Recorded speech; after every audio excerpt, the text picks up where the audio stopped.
తోలు తీస్తా అన్న కేసీఆర్ వ్యాఖ్యలపై సీఎం రేవంత్ రెడ్డి మండిపడ్డారు. ముఖ్యమంత్రిగా పనిచేసిన వ్యక్తి ఇలా మాట్లాడొచ్చా అంటూనే కేసీఆర్ పై తీవ్ర స్థాయిలో ధ్వజమెత్తారు.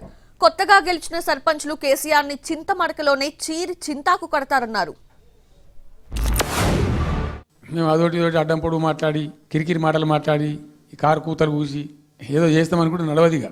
ఈ ఏడాది దాకా వేరే కథ, రేపటి నుంచి వేరే తోలు తీస్తాం ఎక్కడికక్కడ. తోలు తీస్తాడంటేనే ఇక నేను చెప్పదలుచుకున్నా, అయ్యేగా నా సంగతి వదులు. కానీ మా సర్పంచులు వచ్చిండ్రు, రా ఏ తోలు తీస్తావరా, నీ తోలు తీసుడు కాదు, నిన్ను చీరి చింత కట్టి చింతమడకల ఏలాడేసి కొడతారో లేదో మా సర్పంచులు, రా కొడంగల్కి వస్తావా లేకపోతే మమ్మల్ని చింతమడకకు రమ్మంటావా, మా సర్పంచులను తోలుతా. సోయి లేని మాటలు, స్థాయి లేని విమర్శలు. 40 ఏళ్ళ అనుభవం అంటావు, రాష్ట్ర మంత్రి చేసిన అంటావు, కేంద్ర మంత్రి చేసిన అంటావు, 10 ఏళ్ళు ముఖ్యమంత్రిని చేసిన అంటావు, తెలంగాణ రాష్ట్రాన్ని సాధించిన అంటావు.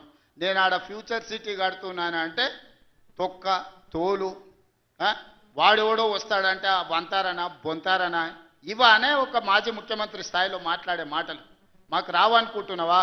మర్యాద ఉండదని మేము మాట్లాడతలేం, మర్యాద ఉండదని ఇవన్నీ విషయాలు మేము మాట్లాడతలేం.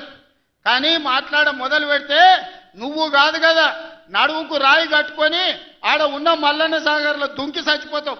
మల్లన్న సాగర్ కాకపోతే రంగనాయ సాగర్లో మెడకు తాడేసుకొని ఊరేసుకొని చచ్చిపోతావు. చంద్రశేఖర్ రావు గారు, నన్ను గెలకకు.